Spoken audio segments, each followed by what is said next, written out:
Tendeeza Kristo nebaza Katonda olw'ekirabo eky'obulamu era musiima olwa buli muntu ssekinoomu gwe agenda maaso n'okwenyigira mu kubanga wekkaanya ebyo ebyawandiikibwa.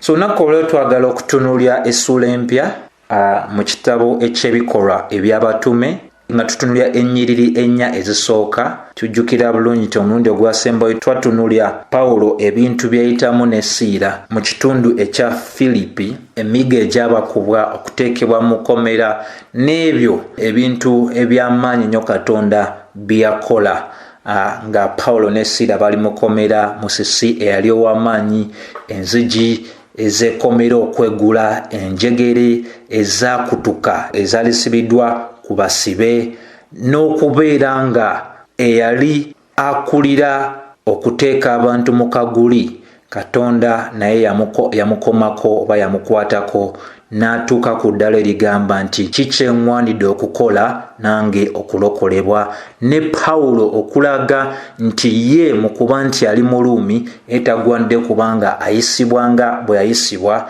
ekyaviirako abaali abakwasaganya b'amateeka okumwegayirira okubasonyiwa wamu ne bamusaba okubanga ava mu kibuga ekyo. Ne bwe yayita n'abava mu kibuga ekyo n'asooka alamusa n'anyweza n'abakkiriza abaali bazze abaali bagattiddwa ku mubiri gwa Kristo mu kitundu ekyo ekya Filipi. Mbagirawo ye ne Siira ne bagwa mu ddene okugenda mu bitundu ebirala.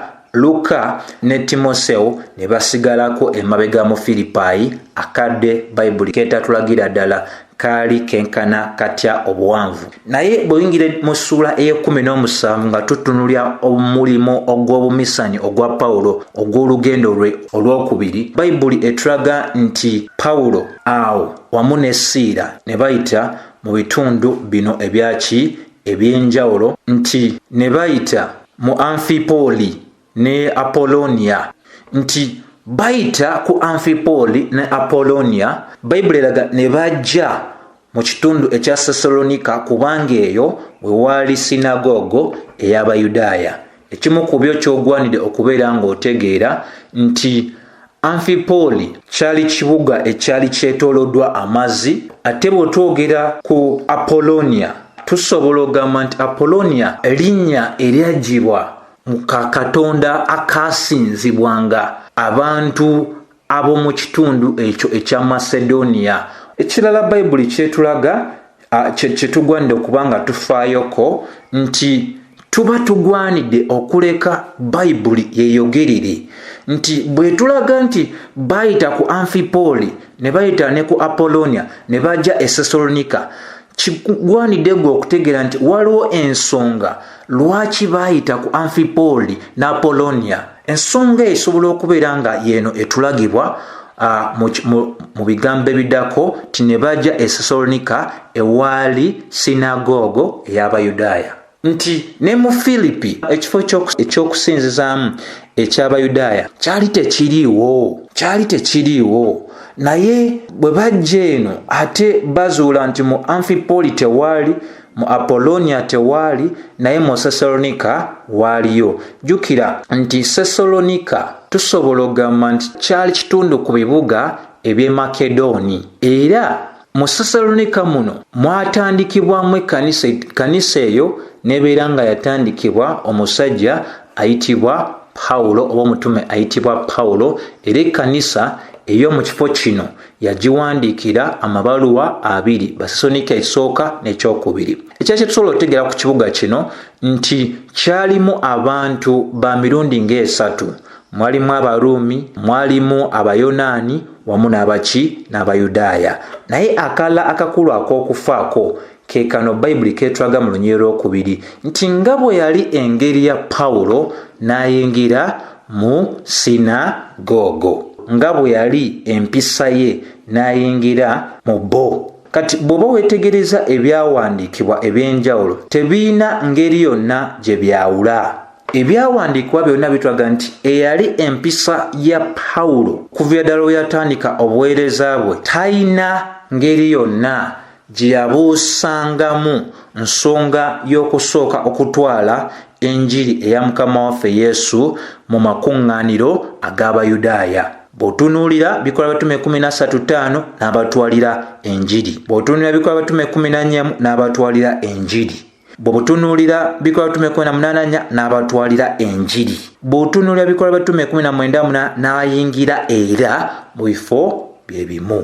Kati ekyo kikulu kya kutegeera nti waliwo ebyali byayogerwa mukama waffe Yesu Kristo, ebimu ku byo byayogera ojjukira mu Luka essuula eya 24:47 yali yawa ekiragiro nti okubuulira okw'okwenenya n'okusonyiwa ebibi byali bigwanidde kusooka kubuulibwa abo Abayudaaya, olwo enjiri eryoke esaasaanire ebitundu ebirala eby'abannamawanga. Ne Pawulo yennyini anyweza mu Balumi 16 ng'agamba nti enjiri yali temukwasa nsonyi kubanga yo ge maanyi ga Katonda omuli obulokozi obw'Abayuda okusookerera eri Abayudaaya wamu ne bannamawanga, nti enjiri entambula yaayo ne mu kitabo kyonna eky'Ebikola Batume eva mikono egy'Abayudaaya ng'ekulembebwa nnyo Peetero n'etandika okudda mikono egya Pawulo, naye Pawulo ng'agitwalira ddala eri mu bannaggwanga okutuuka ddala mu Baruumi, yasookanga nayo kunoonya Abayudaaya bano. Kitugwande okubeera nga tutegeera nti newankubadde Abayudaaya baali bakalubu nnyo eri enjiri, ekyo tekyalobera Pawulo kubanga yabanoonya. Bayibuli etulaga mu Bikola Batume 17:2 nti Sabiti 3 ze yamala nga agenda maaso n'okubakakasa ku nsonga y'emu nga abannyonnyola, naye Bayibuli egenda maaso n'eraga nti kye yakola si kirala, yawakana nabo okuviira ddala mu byawandiikibwa. Kati bwe twogera ku bwesige bwa Pawulo mu byawandiikibwa, kino kye tugezaako okuba nga tutegeeza nti lwaki omutume ono teyakwata ebintu eby'enjawulo ebyamutuukako n'abeera nga byeyeesigamako nnyo okukakasa ddala nti Kristo yali kiki yali era yafa n'azuukira. Pawulo teyakwata nsisinkano ye na Kristo. Pawulo teyakwata newuliraye n'ebintu eby'enjawulo byali ayiseemu n'atandika okubeera nga awakana ne bana Abayudaaya. Yeeyambisa ebyo ebyali byawandikibwa. Kino kyakuyiga nnyo eri ffe ffenna. Tulina okubeera n'obwesige mu ebyo ebyawandiikibwa. Tewaliwo ngeri yonna yakujuliramu Katonda, tewaliwo ngeri yonna yakujuliramu linnya lya mukama waffe Yesu Kristo nga tuyisa amaaso mu ebyo ebyawandiikibwa. Pawulo awakana nabo nga teyeeyambisa nkola ndala, teyadibya kigambo, yanyweza kigambo n'abalaga wano n'abalaga wali nti bwe kiti bwe biti bwe byayogera olubereberye ti Kristo y'ono, Kristo bino bye birimubaako, ti Kristo bino byalikola. N'awakana nabo ng'abalagira ddala Kristo yali ani n'ebyo ebyali byamwogerwako ng'abakakasiza ddala okuviira ddala mu ebyo ebyawandiikibwa. Omu ku bantu abaalwanira nnyo obukulu bw'ebyawandiikibwa mu kyasa eky'16 ayitibwa John Calvin yagamba bw'ati nti obukakafu obw'okukkiriza bulina kunoonyebwa eri kamwa ka Katonda yekka. Nkidamu, obukakafu obw'okukkiriza bulina kunoonyebwa eri kamwa ka Katonda yekka. Era yagenda maaso n'ogamba nti bwe tubeera bakwakana ku nsonga ez'abantu, olwo tukozese endowooza zaffe oba okwakana kwaffe okw'abantu. Ne bwe kiba kikwata ku nsomesa ya Bayibuli, obuyinza buli eri Katonda yekka era y'alina okufuga, era gwe tulina okwesigamako. Nti tosobola kwogera bya Katonda nga weeyambisa magezi g'abantu. Bw'oba oyogera bya Katonda olina kwesigama ku ebyo Katonda bye yawa, kubanga teri asobola kwogera Katonda wabula Katonda. Bwe tuba twogera ebye eri abantu tweyambisa ebyo bye yayogera, ebyo bye yawa abawandiisi okuwandiika. Yensonga lwaki Pawulo alina obwesige mu bino ebyawandiikibwa byawakaniramu, byayogereramu, byabuuliriramu, byanywerezaamu, byasimbiramu omulandira gwe mu kubuulira. Mikwano mwena abawuliriza, abatume baali beekwata ensonga gye tuyita ebyawandiikibwa. Oluyimba lugamba nti tuneesiga ekigambo kyo kyokka, kubanga mu kyo mwe tutegeerera okwagalako. Ensomesa zaffe zikyukakyuka ng'omusenyu, naye amazima go gabeerera. Nti ekigambo kyo kyokka lwe lwazi olugumu, nti ekigambo kyo lwe lwazi olw'amaanyi kwe tuzimba, nti mu buli lupapula olw'ebyawandiikibwa amazima go gasangibwa. Buli lupapula olw'ebyawandiikibwa tulaba ekitiibwa kyo. Teri asobola kwogerya Katonda mulala wabula Katonda. Ebirala byonna bikyuka, naye ebyawandiikibwa tebikyuka. Mu kuba nti tebikyuka, Pawulo alina obwesige mu byo. Ekyo kiwandiikiddwa, byawandiikibwa ebyo otulaga nti n'abaali baluŋŋamizibwa, n'abaali baweebwa okubanga bawandiika, ate bayina nnyo obwesige mu ebyo ebyaliwo nga tebannabaawo. Ebyo ebyali byawandiikibwa Musa ne bannabbi ne mu Zabbuli, ne banywereza ddala ensonga nti tewali kipya kye baali balaga, wabula baali banywereza ddala ebyo ebyali byaweebwa olubereberye. Omubuulizo wa leero alina okuva mu mboozi n'atandika okubeera nga amalira obudde bwe mu kutegeera ebyo ebyawandiikibwa, nga bw'ayimirira emabega wa katuuti abantu tebawuliraye wabula bawulira kigambo kya Katonda. Abalwanirira obwesige mu kigambo kya Katonda mu kyasa ekye-16 batandika enjogera gye tuyita ebyawandiikibwa byokka, mulyonaani sola scriptura, ekitegeeza oba enzikiriza eraga nti ebyawandiikibwa byokka bwe buyinza bw'abakkiriza. Kyova olaba Pawulo mu Bakolinso 1:6 agamba nti tetugwanira eggulumiza muntu yenna waggulu w'ebyo ebyawandiikibwa. Ensonga lwaki Yuda bwe yali awandiika mu Yuda 3 yagamba nti tugwanidde okulwanirira ebyo ebyawandiikibwa. Bw'otunuulira Abakolinso 1:12 Pawulo yawandiika n'agamba nti mugwanidde okukuuma ebyo bye nabawa. Eyo mu ssula 16 n'abagamba munywerere mu ebyo mubeere ng'abasajja. Bw'otunuulira mu Basesalonika ekifo kino kyennyini kye yali alimu, ebbaluwa ebbiri ze yabawandiikira, mu bbaluwa ey'okubiri yabawandiika n'abagamba nti mugwanidde okunyweza ebyo nga bwe twabibawa.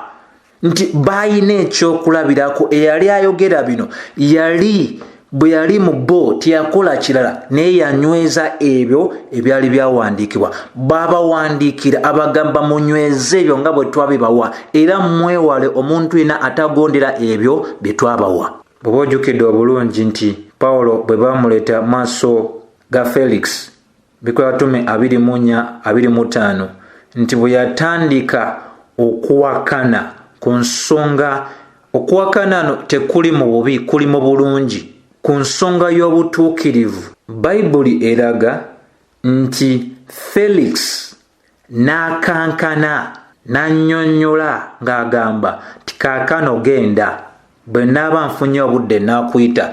Tewali kigenda kankanya bantu kirala wabula ensomesa ennambulukufu eya Bayibuli.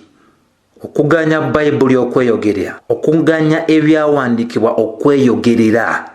Ekyamukankanya si kirala, bwe yakwatamu ebyo ebyawandiikibwa, Bayibuli eraga nti Felix n'akankana n'atukana omugamba genda. Tetugenda kubeera nga abantu batuuka ku ddaala erya Felix okukankana nga twenyumiriza mu famire ze twazaalibwamu, degrees meka ze tuyina, mamotoka meka, amayumba gaffe gafaana gatya, ennyambala yaffe oba bakyala baffe oba bizinesi zaffe. Ebyawandiikibwa mu byo Katonda byakozesa okuleeta aboonoonyi gy'ali. Mu byawandiikibwa mwennyini bwe tuba baakutereeza omuntu yenna, bwe tubeera baakugolola kintu kyonna, bayibuli etulaga mu Timoseewo ekyokubiri ebyawandiikibwa byonna biweereddwa Katonda, birungamiziddwa Katonda era bya mugaso eri okusomesa, eri okunenya, eri okutereeza, eri okuyigiriza mu butuukirivu. Omwoyo Omutukuvu tayogerera wabweru w'ebyo ebitaawandiikibwa, ayogerera mu ebyo ebyawandiikibwa. Bw'anaabeera analumiriza ekibi, abo aboonoonyi balina okuwulira ekyawandiikibwa. Bw'anaaba watereeza kanisa, walina okubeerawo asomesa ebyawandiikibwa nga tabikwatibwa nsonyi, nga tabigattako kino oba kiri ng'ekkanisa y'Abalooma bwegenda mu maaso n'okugattako ebyo ebyawandiikibwa. Ebyo nga bimaze okubuulirwa, Omwoyo Omutukuvu byagenda okukozeseza ddala okuwalula n'okuleeta abantu eri okwenenya. Ate tetugamba byogera bwogezi, birina okuba nga binnyonnyoddwa bulungi, ng'omuntu otegedde obulambulukufu bw'ensonga. Kyekino kye tulaba Pawulo kyali agenda mu maaso n'okuba ng'akola. Abayudaaya abali wano tabatwala mu nsonga ndala, abakakasa, awakana nabo, akubaganya nabo ebirowoozo si ku nsonga ndala wabula ku eyo ey'ebyo ebyawandiikibwa. N'abakakasa okuyita mu byo nga Masiya, nga Kristo bwe yali agwanidde okubeera nga abonaabona era oluvannyuma lw'ennaku 3 ayimusibwe okuva mu bafu, era n'abalaga nti oyo Kristo gwe njogerako. Ne Kristo yennyini bwe yali yeeyogerako olunaku ng'amaze okuzuukira, bwe yasanga abo abaali batambula nga beewunaganya ku nsonga ez'enjawulo, tulina obukakafu nti Mukama waffe bw'aba ng'alina obwesigwa mu ekyo kye yawa, tugwanira okuba n'obwesigwa mu ekyo kye yawa. Nti mbagirawo bano abaali beewunaganya ku nsonga ez'enjawulo, n'abagamba naye mmwe abasirusiru, abanafu mu kukkiriza bannabbi bye baayogera. Luka 24:25-27 oba 26. Kyali tekigwanidde Kristo okubonaabona bino era oluvannyuma ngira ekitiibwa kye? 27. Okutandika ddala ku Musa wamu ne bannabbi bonna, n'abavvuunulira mu byawandiikibwa ebintu ebimwogerako. Bw'abanga Mukama waffe alina obwesige mu ebyo bye yawa Musa ne bannabbi n'abawandiisi ba Zabbuli, tugwanidde nate okuba n'obwesige obw'amaanyi ennyo mu ebyo bye yawa abatume n'ebyo bye tulaba mu ndagaano enkadde. Oli ajja kubuuza, Omwoyo Omutukuvu kati aliwa? Tunatusoma nnyo ebyandikwa, tunafuna dde ebipya? Tetwetaaga bipya, bye tulina mu Bayibuli bimala. Era eyaluŋŋamya ekitabo kino Omwoyo Omutukuvu talina kirala kyawa nga kisukkuluma ku bino ebituweereddwa. Ekintu kyonna ky'anaayambamu Omukristaayo okutegeera ddala kiri mu ebyo, asongera ddala mu ebyo byakola ki? Byaluŋŋamya. Basebo ne bannyabo, nti obulamu obw'omutume wano busoomoleza ddala abaweereza ab'olunaku olwaleero. Nti abaweereza b'olunaku olwaleero badibaza ekigambo kya Katonda, bakidibiza. Bayibuli zaabwe sinzigule. Oli ajja n'amala eddakiika 30 ssaawa namba ng'anyumya bunyumya, akutte ekyandikwa kimu takinnyonnyodde nakinnyonnyola, akisomye busomi n'akirekaawo n'adda mu bibye. Tulina okubeera ne Bayibuli enzigule mu maaso gaffe. Tulina okugoberera ekkubo lye limu erya Peetero ne Pawulo n'abatume abalala okunnyonnyola ebyo ebyatuweebwa. Pawulo teyatandika kuwakana nabo nga yeeyambisa biki byalaba mu ggulu kino ne kino nga bwe tuwulya abantu ba leero. Yannyonnyola, yamanya nti kyeyalina ebyali byawandiikibwa mu ndagaano enkadde mwalimu ensonga eyali emalira ddala okubeera nga Abayudaaya bano abaleeta ku ddaala ery'okutegeera ddala obukulu obw'ensonga. Buno bwe bulambulukufu bw'ebyawandiikibwa bwe tulwanirira, nti byo byennyonnyola, byo byewolereza, byo biwa ekitangaala eri oyo ali mu buzibe n'obutamanya obw'ebyawandiikibwa. Kikulu nnyo okutegeera nti newankubadde omusajja ono yalina obulumi mu mubiri gwe, naye omusajja ono Bayibuli etulaga, bw'oba osomye Basalonika sooka essuula ey'okubiri, Bayibuli eraga ebintu byayitamu kubonaabona kwe yayitamu e Filipi ne bwe yajja mu Basesalonika yasigala ayogeza buvumu, yasigala teyekkiriranya. Okwekkiriranya leero kw'amaanyi kubanga abantu banoonya ki ekinaakolera ekinaakolera Abakristaayo. Naye Pawulo teyekkiriranya ku byawandiikibwa kubanga amazima gali mu byawandiikibwa gali mu byo, tegali mu ffe ate tegakyuka. Nti ebyawandiikibwa byawandiikibwa abantu abannamaddala abalina ennimi ezaddala. Abayudaaya bano bali basobola okukwataganya bali basobola okubeera nga bategeera ebyo ebyali biwandiikiddwa. Nti amazima g'ebyawandiikibwa geesigika. Nti ebiri mu byawandiikibwa oba obuyinza obuli mu byawandiikibwa bwe busembereyo ddala eri ffe bwe tuba bakwogera ku kintu kyonna, kubanga ebyawandiikibwa endowooza ya Kristo era Katonda bw'atyo bwe yateesa nti tulina okwogera ekigambo kye mu buyinza. Nti tosobola kugeregeranya amazima agali mu byawandiikibwa ku kintu kyonna ekirala. Ebyo bye tutegedde mu byawandiikibwa ate bye tweyambisa okulaba ng'obulamu bwaffe bukyuka. So Pawulo mu kitundu kino misana na kiro nga ebbaluwa ye esooka essula ey'okubiri olw'omwenda bwe yawandiika nti yakolanga ne banneebe misana n'ekiro.